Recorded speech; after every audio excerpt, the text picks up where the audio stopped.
नमस्कार दोस्तों, आपके लिए एक प्यारा सा वीडियो लाए हैं जिसमें इससे पहले मैंने बताया कि आपको यह क्लासेस बिल्कुल फ्री है जो आपके एजुकेशन डे यूट्यूब चैनल पे अवेलेबल है। यह पहला क्लास है जिसमें मैंने बताया कि अध्याय 1 से हम शुरू करेंगे, जिसका नाम है वास्तविक संख्या। वास्तविक संख्या मतलब रियल नंबर।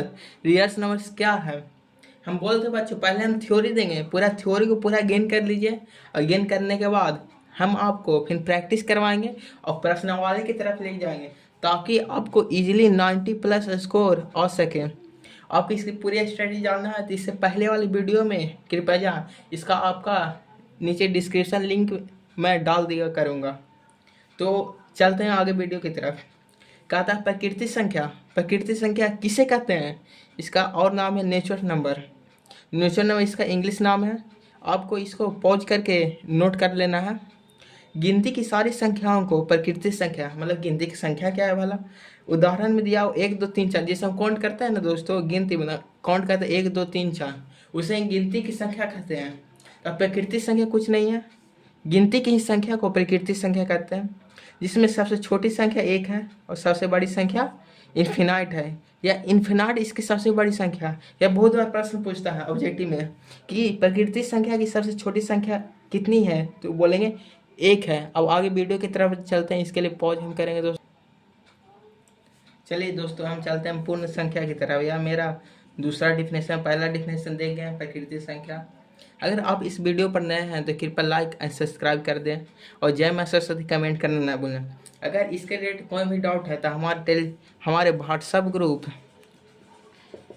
ग्रुप पर अवश्य जुड़िए। वहाँ आपको मैं क्यूज कराते रहूँगा एग्जाम के रिगार्डिंग। तो पूर्ण संख्या की ओर आगे चलते हैं। यदि प्रकृति संख्या मतलब 1 2 3 4 में अगर शून्य को शामिल कर दें, अगर जीरो को भी उसमें ऐड कर दें तो हम उसे पूर्ण संख्या कहते हैं। इसको इंग्लिश में होल नंबर कहते हैं। उदाहरण से 0 1 2 3 4 इस हो गया प्रकृति संख्या, इसमें जीरो शामिल कर दें उसे पूर्ण संख्या कहेंगे। सबसे छोटी पूर्ण संख्या 0 हो गया और सबसे बड़ी पूर्ण संख्या इनफिनाइट हो गया। अगर आपको देखने में कुछ प्रॉब्लम हो दोस्तों तो कृपया आवाज़ सुनकर मैनेज कर लें। चलिए हम आगे तीसरे डिफिनेशन की ओर बढ़ते हैं, जिसमें कहते हैं पूर्णांक संख्या इंटीजर्स नंबर किसे हम कहते हैं? जब हम ऋणात्मक धनात्मक और शून्य संख्याओं के समूह को पूर्णांक संख्या कहते हैं। मतलब जहाँ पर हम देख लेंगे जो ऋणात्मक संख्या भी हो गया, शून्य भी हो गया और धनात्मक संख्याओं का एक समूह जब बनाएगा तो उसे हम पूर्णांक संख्या कहते हैं। इसमें ना कोई छोटा होता है ना कोई इसमें बड़ा होता है। इसमें सब देखिए इन्फिनाइट इधर जा रहा है, इन्फिनाइट इधर जा रहा है। हाँ दोस्तों, आपको कोई भी डॉट की रिगार्डिंग हो तो नीचे कमेंट जरूर कर, उसका रिप्लाई जरूर दिया जाएगा। तो आगे हम देखते हैं सब संख्या। आपने बचपन में पढ़ा होगा सम संख्या मतलब वैसी संख्या होता है जो 2 से विभाजित होते हैं, सम संख्या कहते हैं। ये बहुत कॉमन है, इस सब के बारे में जानकारी होता है। जैसे 8 6 4 2। हाँ भाई, जीरो भी होगा सम संख्या है, क्योंकि जीरो भी करता है। और विषम संख्या है, विषम संख्या वैसी संख्या जो 2 से विभाज्य नहीं होता है, मतलब कटवे नहीं करता है, उसे विषम संख्या कहते हैं। जैसे 2 5 6 6 नहीं हो 5 7 होगा, या विषम संख्या है। देखिए 5 तक डिफिनेशन देख लिए और हम देखेंगे। देखिए हम सोच रहे हैं ना कि आपको 10 ही मिनट तक आपको भी लेक्चर दें ताकि आपको वीडियो देखने में आसानी हो। कोई कि 10 मिनट में देखेगा ना भाई साहब कि कोई भी एग्जाम को इजीली देख सकता है। 10 मिनट में आपको पूरा थ्योरी दे देंगे, उसके बाद आपको पूरा प्रश्न करवाएंगे पूरा डिटेल में, ताकि आपको इतना नॉलेज हो जाए, इतना नॉलेज कि अदर बच्चों की तुलना में आप एक बहुत ब्रिलियंट स्टूडेंट बन सकें। तो आगे डिफिनेशन की ओर चलते हैं। डिफिनेशन 6 की तरफ देखते हैं। भाज्य संख्या, इसे हम इंग्लिश में कंपोजिट नंबर कहते हैं, इसे संयुक्त संख्या भी कहते हैं। वैसी संख्या जिसका गुणनखंड 2 से अधिक हो। मतलब देखो यहाँ 8 का गुणनखंड कितना है? 2 2 2 2 1, या 1 से भी कट रहा है। देखो ये 1 से भी कट रहा है, 2 से भी कट रहा है, 2 से भी कट 2 2 4 4 2 8 8 और 7 21 और 1 या 21 हुआ। इसका सीधा ही डिफिनेशन है वैसी संख्या जिनका गुणनखंड 2 से अधिक हो, भाज्य संख्या कहते हैं। जैसे सपोज हम 6 लेते हैं, 6 का गुणनखंड करेंगे या 2 मरतबे कटेगा। 3 मरतबे, 2 से 3 मरतबे, फिर 3 से कटेगा 1 मरतबे, तो गुणनखंड होगा ना 2, 3 और 1। इसका गुणनखंड 3 से ज़्यादा हुआ, इसे वहाँ संख्या करते हैं। हम एक और संख्या लेते हैं 2। 2 का गुणन कितना मरतबे कटेगा? 1 मरतबे कटेगा। 1 मरतबे कितना? 1 से क्या 2 मरतबे, तो गुणन कितना? 1 और 2। इसका गुणन सिर्फ 2 है, इसलिए इसे अभाज्य संख्या कहते हैं। हम आगे के डिफिनेशन देखें, डिफिनेशन नंबर 7 की, डिफिनेशन 7 की ओर हम चलते हैं। अभाज्य संख्या, इसे इंग्लिश में प्राइम नंबर कहते हैं। वैसी संख्या जिनका गुणनखंड केवल 2 ही है, मतलब 1 से कटे या स्वयं से कटे, मतलब संख्या दे ले 2, इनका गुणनखंड करेंगे। सिंपली पहले इसका गुणनखंड करेंगे, 1 से काटेंगे, 1 से हाँ कट रहा, कितने मरतबे? 2 मरतबे, और कट रहा है, तो अब तो नहीं कट रहा है भाई साहब, 2 तो हो गया, 2 गुना 1 हो गया, अब तो ये नहीं कटेगा। तो इनका गुणनखंड कितना हो गया? 2 और 1, काट लेते हैं, 2 को काटे, काटो, 1 मरतबा आ गया, तो रिपीट तो नहीं लिखते हैं, तो इसका गुणनखंड 1 × 2, तो गुणनखंड कैसे हुआ? मतलब 2 और 1 से कट रहा है, और 2 ही गुणनखंड हुआ, उसे अभाज्य संख्या कहते हैं, इसे इंग्लिश में प्राइम नंबर कहते हैं।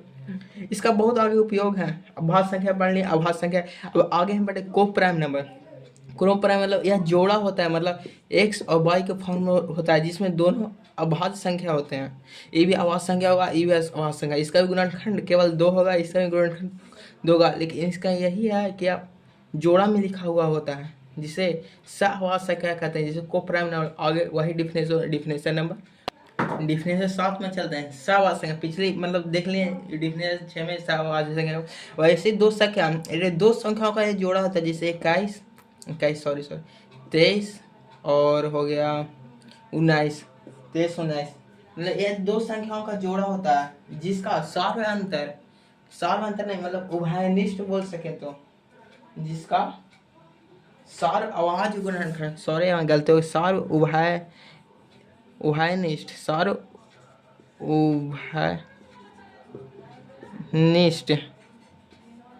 सार्वभौमिक गुणनखंड जिनका केवल 1 हो, उसे सहअभाज्य संख्या कहते हैं। सार्वभौमिक गुणनखंड समझे, मतलब दोनों का गुणनखंड सिर्फ 1 हो। सॉरी यहाँ 22 लिख दिए, ये गलती हो गया, यहाँ पर मिटा के 17 लिख लो। मतलब इन दोनों का गुणनखंड कितना होगा? सिर्फ 1, मतलब कैसे? 17 कितना गुणनखंड होगा? 17 × 1, और 19 का कितना गुणनखंड हुआ? 19 × 1। दोनों में कितना कॉमन है? सिर्फ 1, मतलब ये 2 संख्याएं सहअभाज्य संख्या है, क्योंकि इनका गुणनखंड 1 है। मतलब कहूँ पूछ दिया कि 17, 19 सहअभाज्य संख्या क्यों है, मतलब इनका गुणनखंड 1 है, इसलिए हम बोल सकते हैं ये दोनों संख्या सहअभाज्य संख्या है। अब आगे डिफिनेशन नंबर 8 की ओर चलते हैं, जिसे कहते हैं परिमेय संख्या। इसे इंग्लिश में रेशनल नंबर कहते हैं। मतलब वैसी संख्या जिसे पी और क्यू के रूप में व्यक्त किया जाता है, उसे परिमेय संख्या कहते हैं। जहाँ पी और क्यू क्या है? एक पूर्णांक संख्या है, तथा क्यू नॉट इक्वल टू 0 होगा। जैसे उदाहरण होंगे 3/4, 4/5, 8/7, ये सब परिमेय संख्या का उदाहरण है। अब ऐसा ही उल्टा होता है अपरिमेय संख्या, जिसे पी और के रूप में व्यक्त ही नहीं करेंगे, लेकिन वहाँ होगा पी और क्यू पूर्णांक संख्या होना। पी और पूर्णांक नहीं होगा, जिसे √5, √5 पाई रहेगा, वो परिमेय संख्या होगा। परिमेय और परिमेय संख्या को समझने के और टर्म देखें, मतलब संख्या कितने होती है? 2 संख्याएं होती हैं। पहला शांत संख्या और दूसरा शांत संख्या किसे कहते हैं? वैसी संख्या जो पूर्णतः कट जाए, जैसे 0.6 मतलब हो गया 6/5, मतलब 5 और 2 जिसके नीचे रहेगा उसे शांत संख्या कहते हैं। मतलब इसका गुणनखंड करेंगे, मतलब भाग देंगे ना, तो पूर्णतः कट जाएगा। और अशांत संख्या किसे कहते हैं? वैसी संख्या जो पूर्णतः नहीं कटेगा, जैसे 7/3 ये कटवे नहीं करेगा, मतलब जिसका 0.3333 चलते रहेगा या पॉइंट में चलते रहे, उसे अशांत संख्या कहते हैं। और दोस्तों यहाँ देखिए, अशांत संख्या 2 तरीके का होता है, अशांत आवर्ती संख्या और अशांत संख्या। अशांत संख्या जो होता है दोस्तों, अशांत संख्या एक परिमेय संख्या होता है। देखो अशांत और शांत दोनों परिमेय संख्या होता है, और अशांत अनावर्ती होगा। इसे समझने के लिए पहले अशांत संख्या तो समझ लिए, मतलब वैसी संख्या जो विभाजन है। अशांत संख्या 2 तरह का होता है, अशांत आवर्ती और अशांत अनावर्ती। अशांत आवर्ती में क्या होता है? वैसी संख्या जो कटती नहीं है, लेकिन इसे रेखांकित रूप से बढ़ता है, जैसे 0.6 0.6666 आते गया, इसे अशांत। अनावर्ती का मतलब एक ही अंक क्या दोहराया जाए उसे अशांत अनावृत्ति कहेंगे। अशांत अनावृत्ति मतलब कटा नहीं, लेकिन 0.6, 7, 8, 9, 10 मतलब देखो यहाँ है जो संख्या रिपीट हो रहा है, यहाँ संख्या रिपीट नहीं हो रहा है, इसे अशांत अनावृत्ति कह देंगे। अशांत अनावृत्ति होता है अपरिमेय संख्या। दोस्तों यहाँ प्रश्न पूछ सकता है कि अशांत अनावृत्ति एक प्रकार का है, 4 ऑप्शन दे देगा, परिमेय संख्या, अपरिमेय संख्या, सम संख्या, असम संख्या। डेट माना अपरिमेय संख्या, दो परिमेय संख्या शांत, अशांत और अशांत अनावृत्ति, और अपरिमेय संख्या हो गया अशांत अनावृत्ति में अपरिमेय संख्या हो गया। दोस्तों देखो रियल नंबर सिंपल है, मतलब वास्तविक संख्या है, यह 10वां डिफिनेशन, मतलब यही अंतिम 10 मिनट होने जाने वाला। और बाकी जो डिफिनेशन बचेगा वो आपको प्रैक्टिस के दौरान कराया जाएगा। लेकिन यह इनफ हो गया, मतलब और कंसेप्ट की जो किया जाएगा वो क्वेश्चन कराएंगे, वहाँ पर कंसेप्ट की रहेगी, जैसे एचसीएफ एलसीएम नहीं बता, यूक्लिड नहीं बता, ये सब कंसेप्ट के अंदर करेंगे। इसमें बहुत ईजी है, मतलब ये था ना थोड़ा सा याद करने लायक, वो आपको बता दिया जा रहा है, जो आपको बाद में बताया जाएगा। तो देखेंगे वास्तविक संख्या, प्रश्न नंबर 10। इसमें वास्तविक संख्या है क्या, वास्तविक संख्या किस चीज को कहते हैं? इसके देखें रियल नंबर। रियल नंबर एक प्रकार का नंबर है, यह दो चीज का सम है, परिमेय संख्या और अपरिमेय संख्या। परिमेय संख्या और प्लस अपरिमेय संख्या, या परिमेय संख्या और अपरिमेय संख्या के सहयोग या कह सकते हैं आप समूह को वास्तविक संख्या कहते हैं। क्योंकि परिमेय और अपरिमेय संख्या आप तो पढ़ लिखे हैं, तो ये तो इजी आपके लिए हुआ, और इजी वास्तविक संख्या कहते हैं। तो धन्यवाद दोस्तों, थैंक्स कि आप यहाँ तक इस वीडियो को देख रहे हैं। अगर आप इस वीडियो को देख रहे हैं, यहाँ तक आप पहुँच गए, तो लाइक एंड शेयर और सब्सक्राइब जरूर करें। तो आपको यह वीडियो कैसा लगा, और कमेंट में जाते जाते जय मां सरस्वती जरूर लिखें। और आपको यह वीडियो इसी प्लेलिस्ट में मिलता रहेगा, और आगे के वीडियो में हम प्रश्नावली देखेंगे, प्रश्नावली 1.1 देखेंगे आगे की वीडियो में। तो बने रहने के लिए थैंक्स, और लाइक सब्सक्राइब और शेयर जरूर करें, और दोस्तों के पास जरूर भेजें कि यह बिल्कुल फ्री क्लास चल रहा है। तो धन्यवाद।